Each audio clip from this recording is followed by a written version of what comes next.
Good morning बच्चों। आज हम एक्सरसाइज 1.2 संख्या पद्धति का पढ़ेंगे। ठीक है, तो आज हम संख्या पद्धति की एक्सरसाइज 1.2 पढ़ेंगे। 1.1 हम पिछली क्लास में पढ़ चुके थे। ठीक है, तो इसको पढ़ने से पहले हम क्या करेंगे,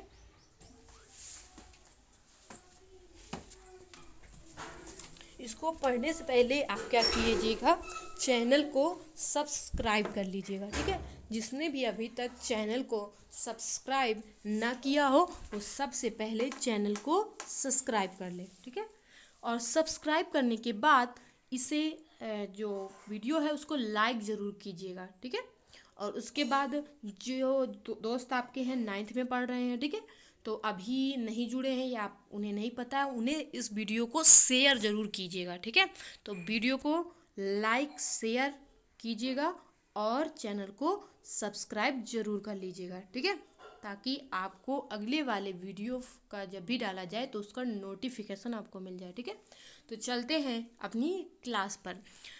1.2 आज हमको पढ़ना है संख्या पद्धति का। चलते हैं, देखते हैं। देखिए एक्सरसाइज जो है 1.2 वो पढ़ेंगे आज हम।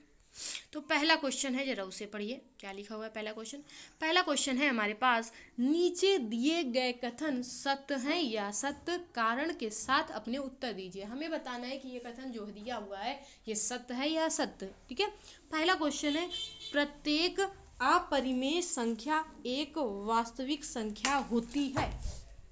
तो प्रत्येक अपरिमेय संख्या क्या एक वास्तविक संख्या होती है, इसके बारे में हमें बताना है। तो हम लिखेंगे प्रत्येक अपरिमेय जो संख्या होती है वो एक वास्तविक संख्या होती है। ये क्या है, सत्य है। ये क्या है, सत्य है, क्योंकि वास्तविक संख्याएं आपको पढ़ाई गई थी, परिमेय अपरिमेय दोनों होती हैं। जब सबसे पहले हमने बेसिक वाला चैप्टर पढ़ाया था तो उसमें आपको समझाया भी गया था और बताया भी गया था। ठीक है, तो हम लिख देंगे, इसका आंसर क्या लिखेंगे, सत्य है। ठीक है, नीचे लिखा है क्योंकि वास्तविक संख्याएं जो होती हैं, वास्तविक संख्याओं का संग्रह परिमेय और अपरिमेय संख्याओं से बना होता है। अतः ये जो अपरिमेय संख्या है वह एक वास्तविक संख्या होती है। ये कथन हमारा क्या होगा, सत्य होगा। और आपको बेसिक वाली क्लास में, आपको अगर ना देखी हो बेसिक वाली क्लास तो प्लेलिस्ट में पढ़िए, आप जाके देख सकते हो बेसिक की क्लास, उसमें आपको सब बता दिया गया था। ठीक है, तो चलते हैं आगे, दूसरे नंबर क्वेश्चन पे चलते हैं। इसी के एक का ही दूसरा नंबर है, संख्या रेखा का प्रत्येक बिंदु रूढ़ यम के रूप का होता है जहां यम एक प्राकृत संख्या है। तो संख्या रेखा का जो प्रत्येक बिंदु है आपसे पूछा गया है क्या वो रूढ़ यम के रूप का होता है। तो ये जो कथन होगा ये असत्य होगा। ठीक है, क्योंकि जीरो एक प्राकृत संख्या नहीं है। जीरो क्या है, एक पूर्ण संख्या है, जीरो एक प्राकृत संख्या नहीं है, इसलिए संख्या रेखा का जो प्रत्येक बिंदु है वो रूढ़ यम के रूप का नहीं होता है। और देखिए, जरा देखिए, जीरो का रूढ़ जीरो लिख सकते हैं क्या। ठीक है, तो लिखा गया है जब रूट जीरो का हम निकालेंगे तो जीरो ही हो जाएगा, मतलब कोई भी जीरो एक प्राकृत संख्या नहीं है, जीरो एक केवल पूर्ण संख्या होती है। तो ये जो कथन हो जाएगा वो क्या हो जाएगा, असत्य। ठीक है, चलिए आगे तीसरे नंबर पे चलते हैं। इसी के तीसरा नंबर इसका क्या है, जरूर से पढ़िएगा। नीचे दिए गए कथन सत्य हैं या असत्य, कारण के साथ अपने उत्तर दीजिए। तीसरा है, एक का तीसरा ही है, प्रत्येक वास्तविक संख्या एक अपरिमेय संख्या होती। अब हमसे पूछा गया है, पहले क्वेश्चन में पूछा गया सब उसी का उल्टा है। पहले पूछा गया है अपरिमेय संख्या जो होती है वो प्रत्येक वास्तविक संख्या होती है। अब इसमें पूछा गया प्रत्येक वास्तविक संख्या क्या अपरिमेय संख्या होती है, तो ये भी गलत है। प्रत्येक वास्तविक संख्या हमने आपको बताया था, वास्तविक संख्या दो पार्ट में बढ़ती है, एक तो परिमेय और दूसरी अपरिमेय। तो वास्तविक संख्या प्रत्येक अपरिमेय नहीं हो सकती है। ये कथन हमारा जो होगा ये क्या होगा, असत्य। देखिए नीचे कारण भी लिखा गया है, क्योंकि वास्तविक संख्याओं का संग्रह परिमेय और अपरिमेय संख्याओं से बना होता है।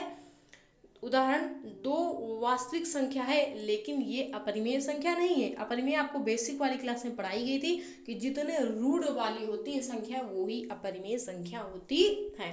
अतः प्रत्येक वास्तविक संख्या एक अपरिमेय संख्या नहीं होती। दो जो है ये क्या है, परिमेय संख्या। ठीक है, ये अपरिमेय संख्या नहीं है, अतः ये कथन क्या होगा, असत्य होगा। ठीक है, चलिए आगे क्वेश्चन पे दूसरा नंबर क्वेश्चन क्या है, जरा इसे पढ़िए।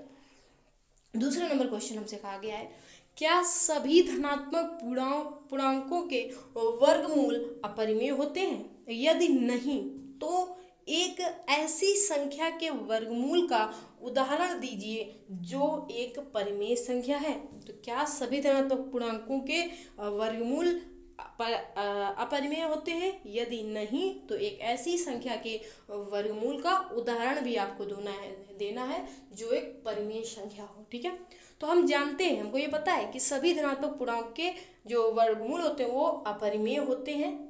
ठीक है, ये गलत है, मतलब नहीं होते हैं। ठीक है, तो हम लिख देंगे सॉल्यूशन में नहीं। ठीक है, प्रत्येक सभी धनात्मक पूर्णांकों के वर्गमूल अपरिमेय होते हैं, ये कथन क्या है, असत्य है, तो हमने लिख दिया नहीं। ठीक है, अब नहीं लिख दिया, इसके बाद हमें इनका उदाहरण भी दे के दिखाना है। तो जरा देख लीजिएगा उदाहरण को। देखिए जरा √4 है, √4 को जब हम बाहर निकालते हैं तो कितना आता है, 2 आता है, जो कि एक परिमेय संख्या है। इसका मतलब ये परिमेय हो ही नहीं सकती। आगे देखते हैं, √9 का ले लेंगे क्योंकि ये क्या है, हमारी संख्या है, वर्गमूल है ये। ठीक है, √9 का जब वर्गमूल निकालेंगे कितना आ जाएगा, 3, और ये भी एक परिमेय संख्या है। ठीक है, √25 पर आ जाते हैं। √25 हमने लिया वर्गमूल, इसका वर्गमूल निकाला तो 5 आ गया। इसका मतलब ये भी एक परिमेय संख्या है। ठीक है, इसका मतलब जो ये होगा वो क्या हो जाएगा, नहीं, और उसके उदाहरण हमने नीचे करके दिखा दिए हैं। ठीक है, चलिए आगे तीसरे नंबर क्वेश्चन पे चलते हैं। इसी के तीसरा नंबर क्वेश्चन जरा ध्यान से देखिएगा। तीसरा नंबर क्वेश्चन क्या है, दिखाइए कि संख्या रेखा पर √5 को किस प्रकार निरूपित किया जा सकता है। तो देखिए भाई, सबसे पहले हम क्या करेंगे, पाइथागोरस प्रमेय यहाँ पे लगाएंगे, क्योंकि पाइथागोरस प्रमेय हमारे पास है, √5 है, हमने इसको 2 पार्ट में डिवाइड कर दिया है। 2 पार्ट में हम इसको डिवाइड करेंगे तो ये 4 + 1 में डिवाइड होगी। तो देखिए पाइथागोरस प्रमेय लागू करके या देख सकते हैं। अब वो भी हमने क्यों माना है, क्योंकि हमने इस तरह से इसको मान लिया है। मान लिया ये जो है ये 4 है, ठीक है, ये मान लिया 4 है, ये 1 है और ये 5 है। ठीक है, तो यहाँ पे हमने इसको ओ भी मान लिया। ओ क्यों माना, क्योंकि ओ हमने इसको माना। ठीक है, और बी क्यों माना, बी इसको मान लिया, ए इसको मान लिया। ठीक है, तो इस तरह से जो होगा वो होगा ओ बी बराबर, क्योंकि कर्ण का स्क्वायर बराबर क्या होता है, आधार स्क्वायर प्लस लंब वर्ग। इसका मतलब √5 जो होगा वो 4 + 1 में टूट जाएगा। जब ये टूट जाएगा इसको हम इस तरह से लिख सकते हैं, 2 का स्क्वायर + 1 का स्क्वायर, तो लिख दिया। तो यही तो √5 है। ठीक है, अब देखिए पहले भाषा पढ़ लेते हैं, फिर आपको चित्र द्वारा हम समझा भी देते हैं। देखिए भाषा क्या है, सबसे पहले एक प्रकार लीजिएगा। प्रकार की सहायता से 0 को केंद्र और OB को त्रिज्या मानकर एक चाप खींचिए जो संख्या रेखा को बिंदु P पर काटता है। तब बिंदु P संख्या रेखा पर √5 के संगत होगा। इसका मतलब √OP बराबर OB बराबर कितना होगा, √5। ठीक है, तो चलिए आगे देखते हैं, इसका चित्र देख लेते हैं। चित्र नीचे देख लीजिएगा, फिर सवाल को देखेंगे। देखिए ये हमने बना लिया लंबी, आपको सीधी बनानी है, इसमें सीधी नहीं बन रही है रेखा, ये इस तरह से। ठीक है, तो यहाँ पे हमने मान लिया ये 0 है, ये 1 है, संख्या रेखा है, 2 है, 3 है, ये 4 है, यहाँ तक बना लिया। ठीक, अब देखना है तो हमारे पास कितने थे, 2 था और 1 था। तो हम यहाँ से 2 से हम लेके पटरी लेंगे और एक लाइन खींच लेंगे 2 से। अब इसको हम क्या करेंगे, 0 से मिला देंगे। ठीक है, तो ये देखिए ये यहाँ से जो यहाँ तक गया इसमें कितना था, 2 था, तो हमने इसको 2 लिख लिया। यहाँ पे यहाँ तक कितना हमने खींचा, ऊपर 1 सेंटीमीटर ही लाइन खींची है ऊपर हमने। पटरी से यहाँ की जो लाइन खींचेंगे वो कितनी खींचेंगे, 1 सेंटीमीटर, क्योंकि हमारे पास 5 है, √5। ठीक, तो हमने 2 यहाँ पे खींचा, 1 ऊपर खींच दिया। अब यहाँ पे O है, हम इसको मान लेते हैं क्या, इसको हमने A मान लिया, इसको क्या मान लिया, B मान लिया।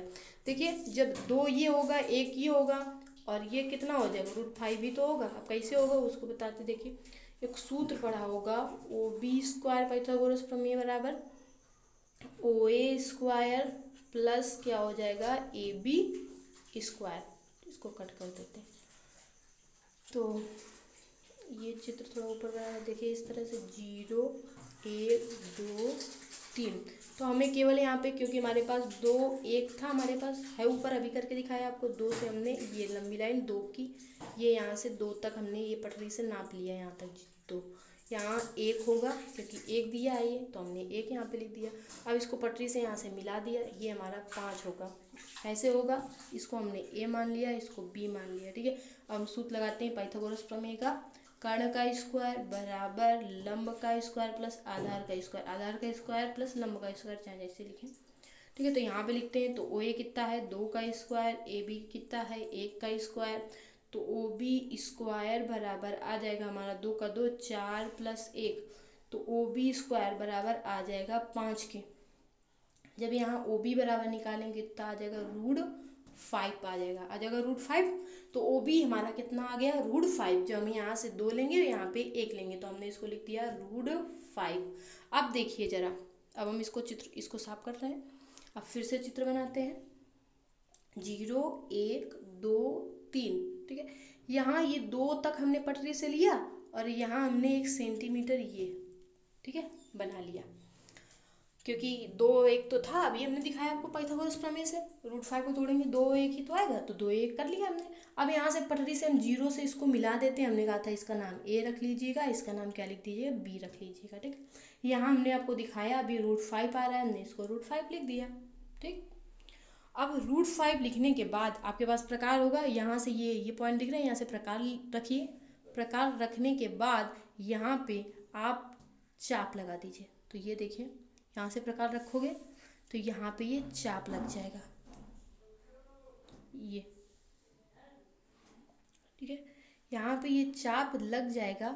उसके बाद ये चाप जहाँ पे ये लगा है उसी को हम आगे यहाँ ऐसे ऐसे डॉट डॉट करके बढ़ा देंगे, ऐसे बढ़ा देंगे, ठीक है। इसका नाम क्या डाल देंगे, P डाल देंगे। तो देखिए, जो ओ ए बी ये था पाइथागोरस प्रमेय, यहाँ पे लग रही है, कोण कितने अंश का, 90 अंश का बन रहा है।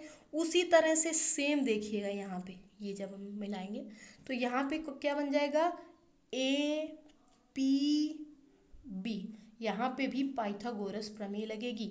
और यहाँ से अगर लगाएंगे तो लगाएंगे ना, तो इस तरह से जो ये वाली दूरी होगी और ये वाली जो दूरी होगी आपस में क्या हो जाएगी, बराबर। तो ये भी कितनी हो जाएगी, √5 हो जाएगी। कितनी हो जाएगी, √5। अतः यहाँ से ओ बी और क्या हो जाएगा, पी बी आपस में क्या हो जाएंगे, बराबर। दोनों कितने हो जाएंगे, √5 हो जाएगा, ठीक है। तो बस यही आपको दिखाना था। आप अपनी प्रकार लीजिएगा, पेंसिल लीजिएगा, उससे बना के चित्र को देख लीजिएगा। देखिए वही यहाँ पे लिखा है, OP बराबर OV बराबर कितनी होगी, √5, ठीक है।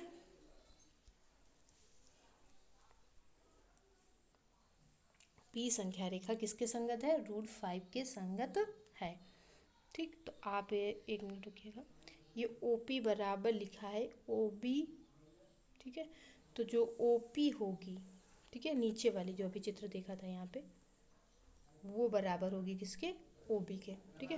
तो इसको आप अपनी कॉपी में करके देख लीजिएगा, चित्र बना के देख लीजिएगा, आपको समझ में आ जाएगा, ठीक है। चलिए यहीं से अपनी क्लास को एंड कर रहे हैं, अगली क्लास में मिलेंगे 1.3 पर।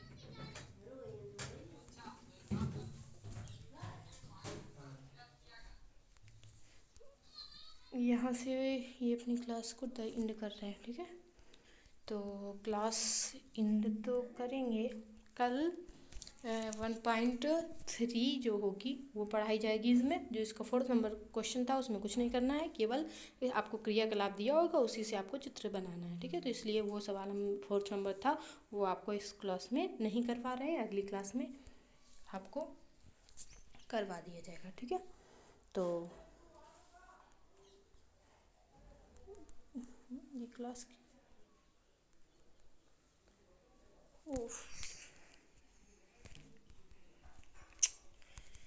बंद क्यों नहीं हो रही है,